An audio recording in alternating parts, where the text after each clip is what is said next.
রচনা বলছে আপনি পাস্ট হয়ে গেছেন। পাস্ট কি প্রেজেন্ট ওর বোঝার ক্ষমতা আছে? এইসব পরিযায়ী পাখি, হ্যাঁ, যখন তখন আসে যখন তখন যায়, এদের কোনো ইয়ে আছে?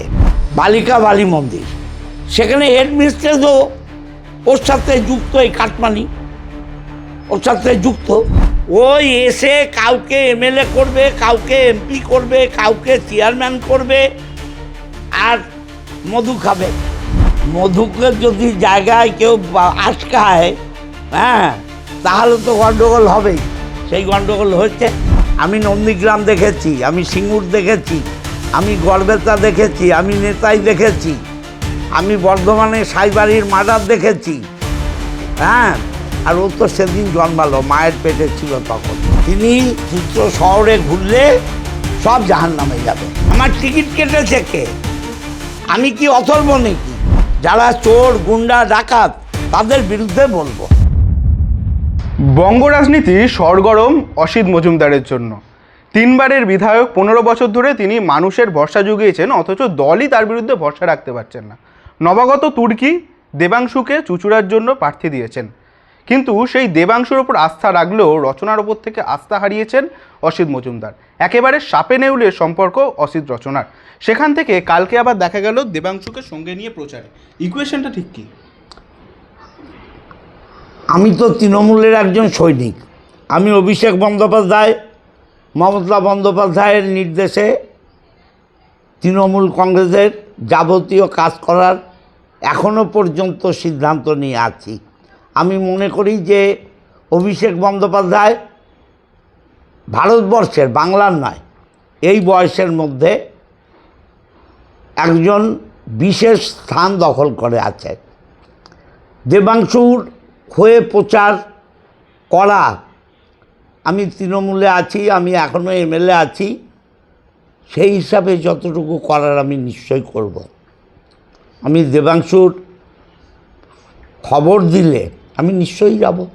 খবর যদি আমাকে কোথাও না দেয়, গতকাল আমাকে খবর দিয়েছিল যারা অর্গানাইজ করেছিল তারা, আমি গেছি।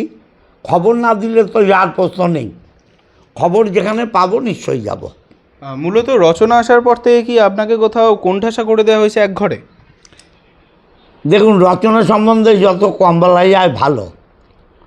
আমি ওর সম্বন্ধে বলতে চাই না, যা বলার আগের দিন প্রেস কনফারেন্স করে বলে দিয়েছি। হ্যাঁ, কি বলবো বলুন তো? আমার বলার, যা বলার আমি প্রেস কনফারেন্সে বলেছি এবং অভিষেককে বলেছি।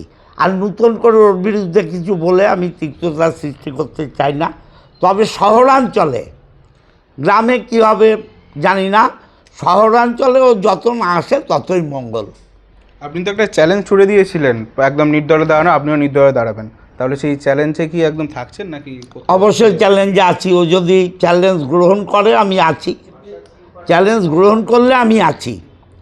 ও যেটা বলেছিল যে আমাদের উপর মানুষের আস্থা নেই, ভালোবাসা নেই, বিশ্বাস নেই, গুডউইল নেই আমাদের, আমার একার জন্যে বলেনি, আমার নামে বলেছে। আমরা যারা টিকিট পাইনি তাদের নামে বলেছে। তপনদাস গুপ্ত আছে তার মধ্যে একজন, রত্নাদের নাগ আছে একজন, ডক্টর সুদীপ্ত রায় আছে একজন, এরকম 74 জন লোক আছে। বলেছে এক্সিস্টিং যারা টিকিট পায়নি তাদের বিশ্বাসযোগ্যতা নেই, তাদের লোকে ভালোবাসে না, তাদের গুডউইল নেই। এগুলো তো রচনা বলেছে, অন রেকর্ড আপনাদের কাছে বলেছে। অতএব আমি মনে করি যে ও যে কথা বলেছে আমাদের সম্মানে লেগেছে। রচনা বলছে আপনি পাস্ট হয়ে গেছেন।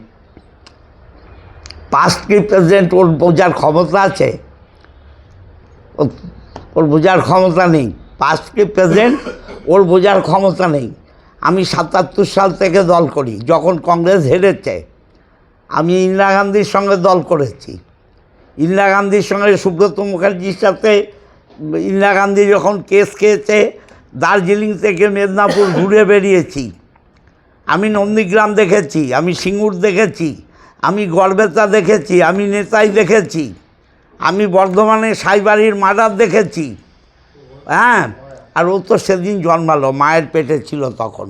ওসব ছাড়ুন, হ্যাঁ, পাস্ট কি প্রেজেন্ট, হ্যাঁ, পাস্ট কি প্রেজেন্ট সেগুলো আলাদা। ওই এমপি হয়েছে 7টা বিধানসভা, ও চুচুড়ায় পড়ে আছে, চুচুড়ায় পড়ে আছে।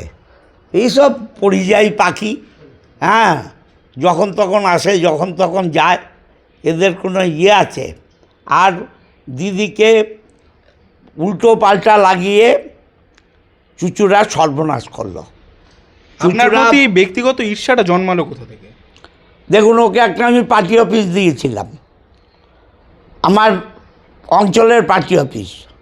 অঞ্চলের নেতাদের সাথে কথা বলে প্রধান, উপপ্রধান, দলের সভাপতি, ওর একটা পার্টি অফিস দিলাম যে তুমি বসে করো।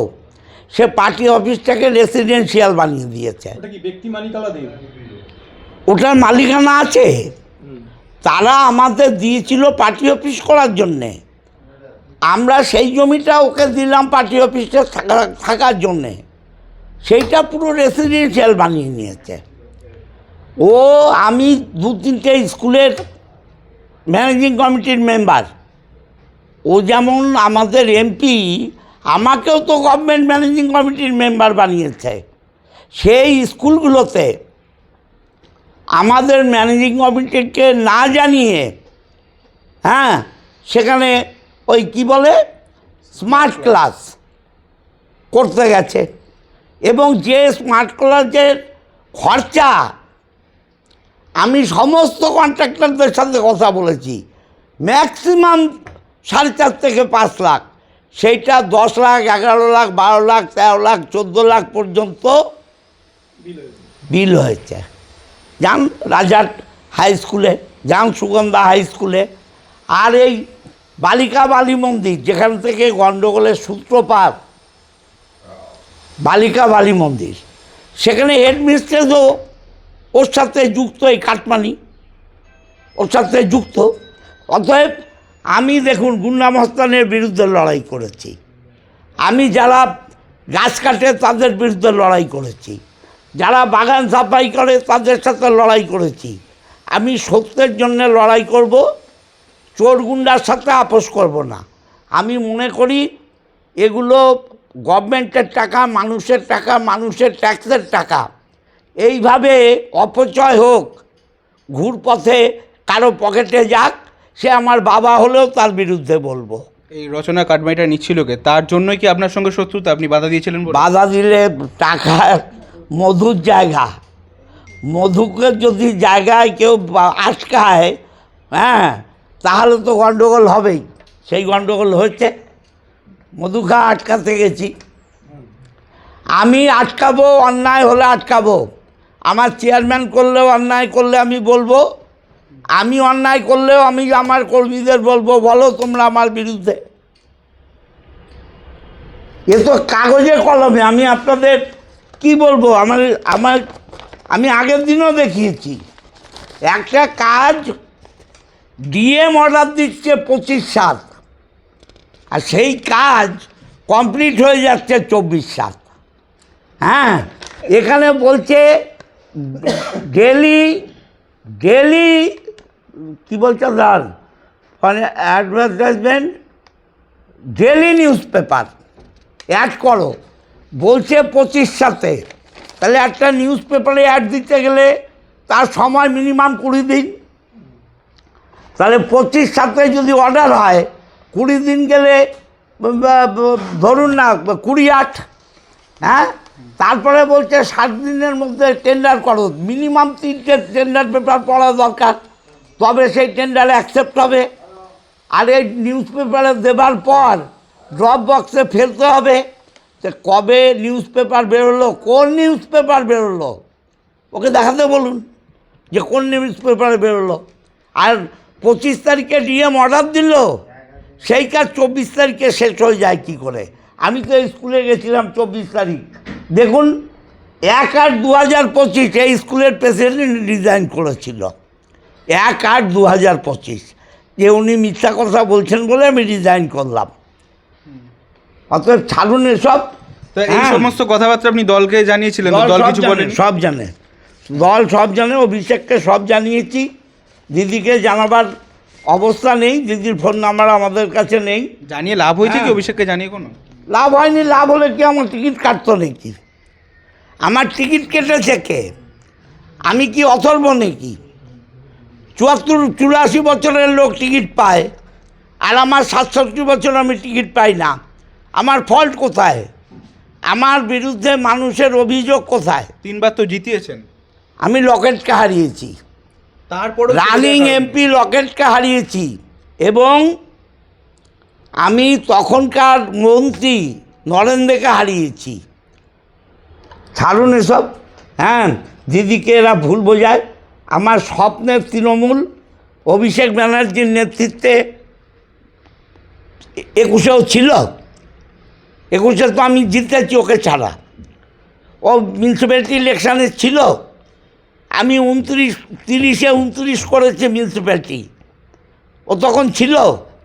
7টা পঞ্চায়েতে আমি প্রধান উপপ্রধান বানিয়েছি, ও তখন ছিল। ওই এসে কাউকে এমএলএ করবে, কাউকে এমপি করবে, কাউকে চেয়ারম্যান করবে, আর মধু খাবে, যার জন্যে গ্রুপ বানিয়ে দিল। চুচুড়ার কোনো গ্রুপ ছিল না। এখন কি করবেন, কোন দলে যাবেন ভাবছেন? আমি তৃণমূল মৃত্যুর আগে পর্যন্ত থাকব, তৃণমূল মৃত্যুর আগে পর্যন্ত থাকব, এবং আমি চাই দেবাংশু জিতুক। বাট আমাদের এমপি, তিনি চুত্র শহরে ঘুরলে সব জাহান্নামে যাবে।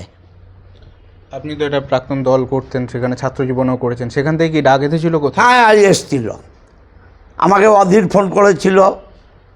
তারপরে আমাদের যিনি কংগ্রেসের প্রেসিডেন্ট সরকার, শুভঙ্কর সরকার, সে ফোন করেছিল। আমাকে প্রীতম ঘোষ এআইসিসির মেম্বার, শাওড়াপুলিতে বাড়ি, সে ফোন করেছিল। হ্যাঁ, বাট আমি অভিষেক ব্যানার্জির ডাইনামিক লিডারশিপ ছেড়ে আমি কোথাও যাব না। আমার যত কষ্টই হোক আমি তৃণমূলই করব, মৃত্যুর আগের দিন পর্যন্ত করব। বাট তৃণমূলে যারা ভেজাল, যারা চোর গুন্ডা ডাকাত, তাদের বিরুদ্ধে বলবো। অর্থাৎ অসিত মজুমদারের গলায় একটা অভিমান কিন্তু থেকেই যাচ্ছে, কিন্তু তবুও ডাইহার্ট তৃণমূলের ফ্যান অনুযায়ী তিনি তৃণমূলেই থাকবেন, এমনটাই জানাচ্ছেন তিনি। হুগলি থেকে প্রীতম সাধুকা, বাংলা হান্ট। আরো ভালো ভালো খবর দেখতে সাবস্ক্রাইব করুন বাংলা হান্টের ইউটিউব চ্যানেল। বাংলা হান্টের আরো খবর দেখতে নজর রাখুন। বাংলা খবর মানেই বাংলা হান্ট।